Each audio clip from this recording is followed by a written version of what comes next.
Hi, everybody. This is Racquel and I'd like to welcome you to Wisdom Wednesday. Always my great, wonderful pleasure to be with you here. Hi, Sakura. Hola. Good to see everybody.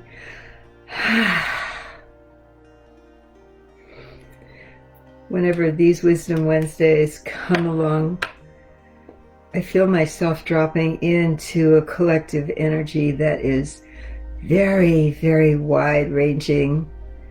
I would say it's wider than humanity. This collective energy feels like it stretches into the cosmos. Hi, Robin. Hi, Mackenzie.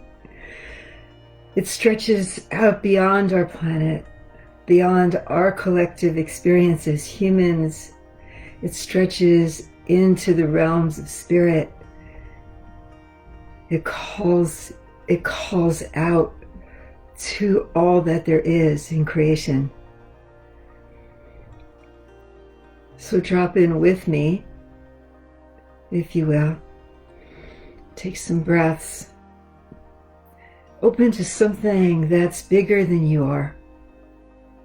Open to something that you know about, but you can't know about. So we can do that with our breath. Take a deep breath. Allow yourself to fall into the arms of the moment. Into the arms of the moment. Allow yourself to expand. Maybe fall apart a little. Lose your grounding. There's nothing to think about in this moment. There is only to be. Let's be together in this collective field we find ourselves in.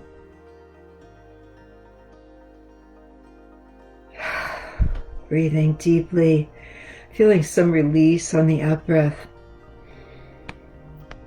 feeling some knowing of that which you can't know, the ephemeral. Ever since the first humanoid stood upright, I was able to look up at the stars while standing on the ground.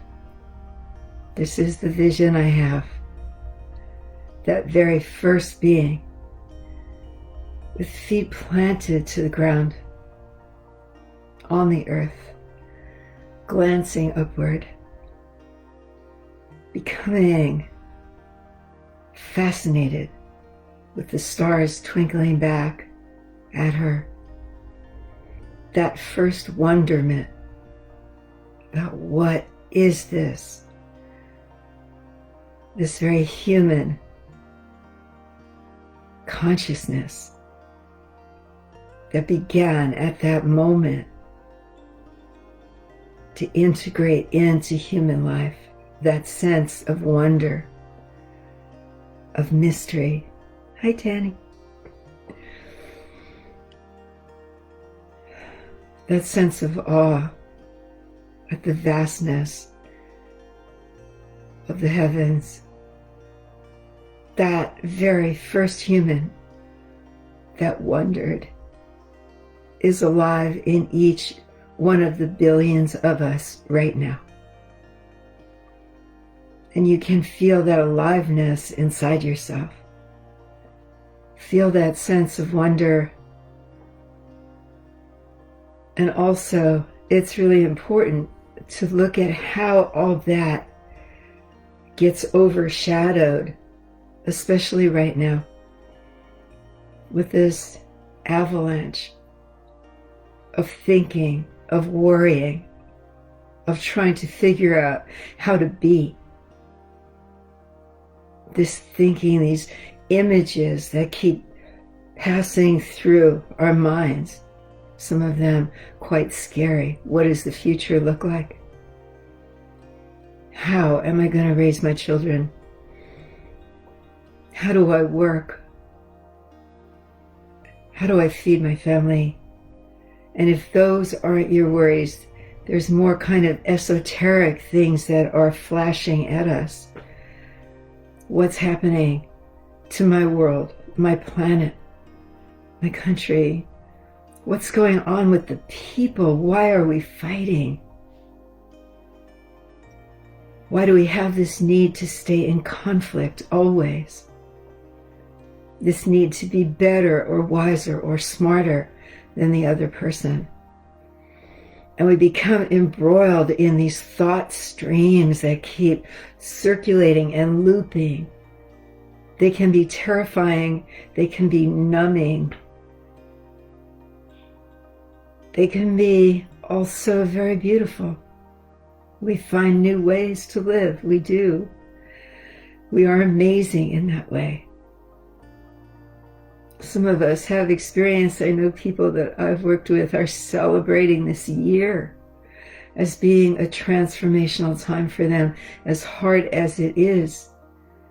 We celebrate the fact that it has asked us for everything, everything. And we have found ways to open to the new and actually live a life that we never expected we'd be able to. Still, we become so wrapped up in the mundane. We're glued to the material world, and we're expecting that material world to fulfill us. Feel yourself and how overwhelmed you might be with all the things that you have to grapple with right now. Even your own loneliness, even your own sense of isolation, and even not knowing what to do with a lot of time that has been released to us. Oh, I should take this opportunity to write my book. I should be getting exercise. I should. And it's always determined by the doingness, what I should be doing with my time to be responsible to the material world and all that it is asking of us. But there is a whole other aspect. There's a whole other beingness that is calling out to us. And it's easy to think that the mind is everything, when actually what we think about is only a small, tiny fragment of what our human experience is actually about and what these times are calling forth in us. Because going back to that very first human being, standing with his feet on the ground, looking up at the heavens and wondering, that is the bigger part of the human experience. And it's easy to overlook it right now. But let's feel into the magnificence of the mystery that surrounds us. This great mystery that we call God, that we call Spirit. We have many names for the mystery, but it is what we're about. Navigating life and learning the lessons from our experiences here are only part of who we are. And it's really good to remember right now that who we are is so much grander than who we think we are. Because it is the thinking that limits us. It is the thinking that doesn't allow us to expand into the fullness of who we are.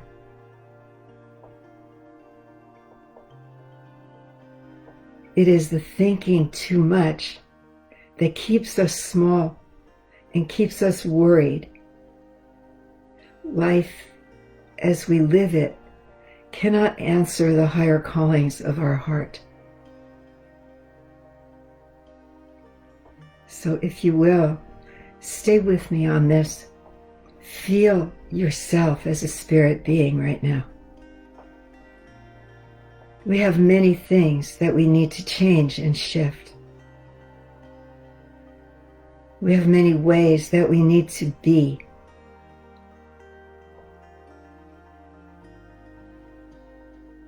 We have so much calling us for transformation to be able to recreate the experience of our lives, to expand this experience and all the answers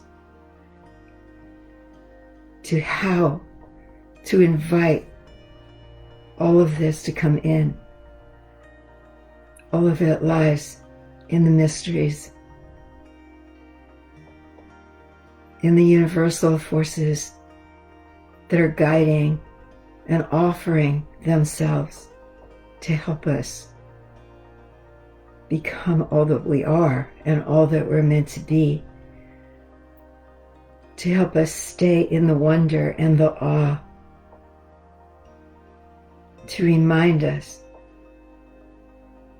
that when we learn how to open our vision, what we see in each other is complete luminescence. We see light from the very foundations of our being. We're luminary. We are full of intelligence. We are light beings. We are able to connect with so much more than we think we can. How to get there? Breathe. Breathe and let go of what you think you know. Breathe a good breath, and as you're breathing, feel yourself connecting to something so much bigger than yourself, than your small experience of yourself as you watch yourself live. Turn it outward. See the people that you know. Just take a look at them with your heart open to them. Look at the light inside them. Even if they're having a tough time, even if they're cranky or sad, even if they're fearful, hopeless, it doesn't matter what their psychology is about, what their emotional bodies are about. Look at them. See your children, your parents, your friends, lovers, and open your heart mind, the mind of your heart. Allow yourself to look deeply into theirs.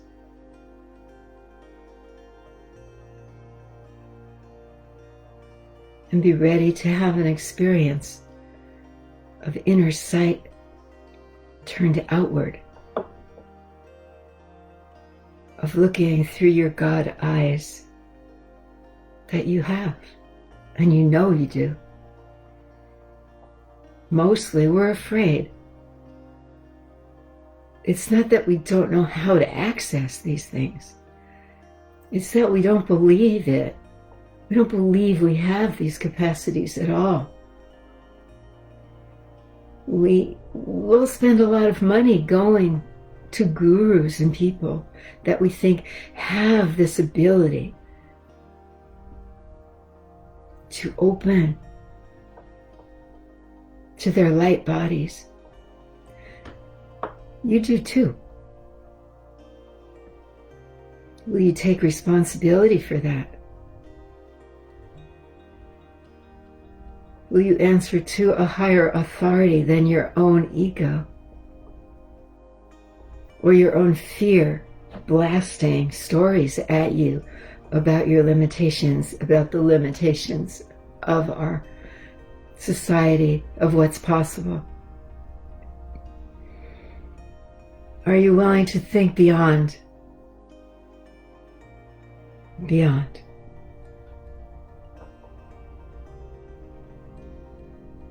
It's not that hard.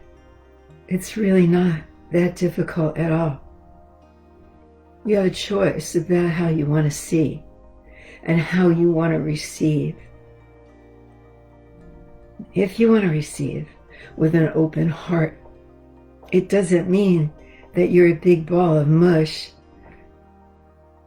a rug to be walked over, or a sloppy romantic. I mean, you can be a romantic.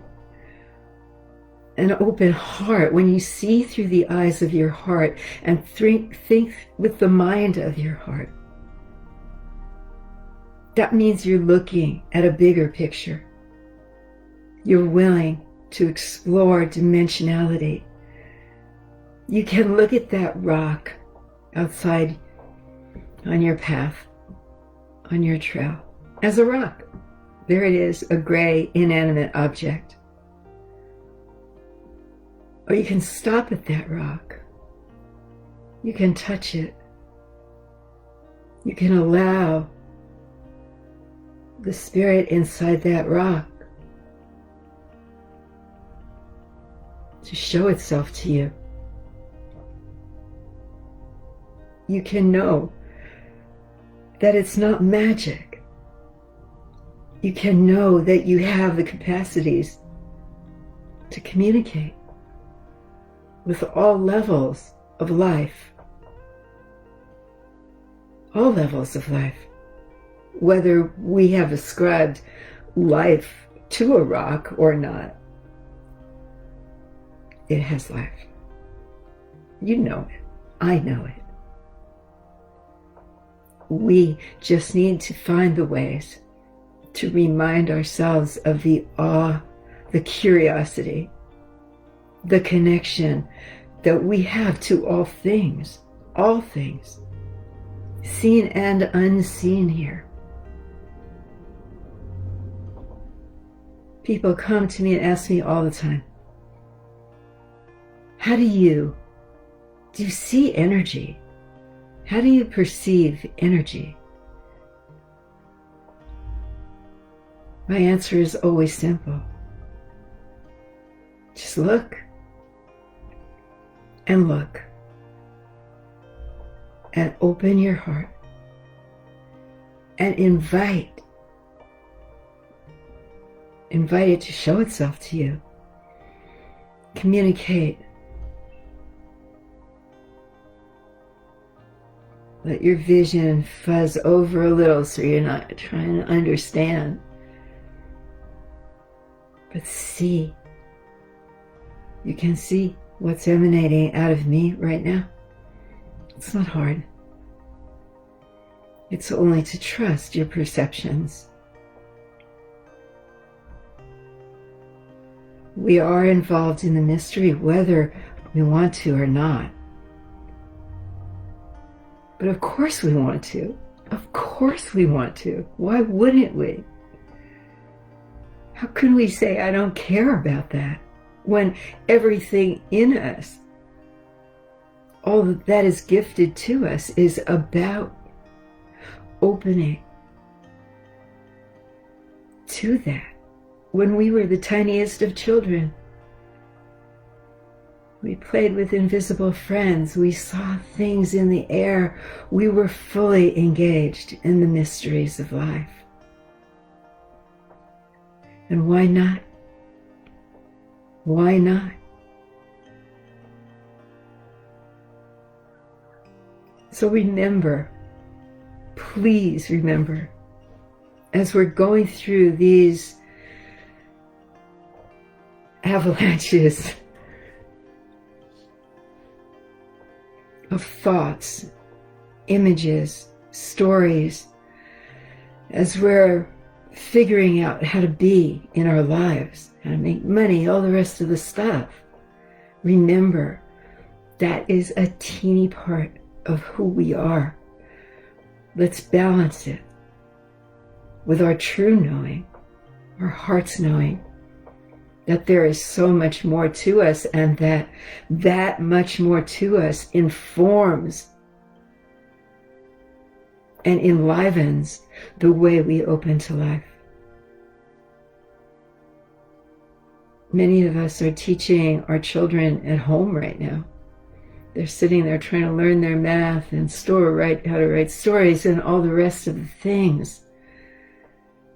Are we taking the opportunity also to teach them about the mysteries? Are we taking the time to open their hearts and minds and allow them to trust in all that they perceive as being alive and true? Are we allowing them to inspire us and remind us of what we've forgotten because we're so involved in the doingness of life? Okay, my friends, please carry on. Let me know how it goes with you in your opening to the mysteries. I love you. Be well. See you next Wednesday. Mahalo.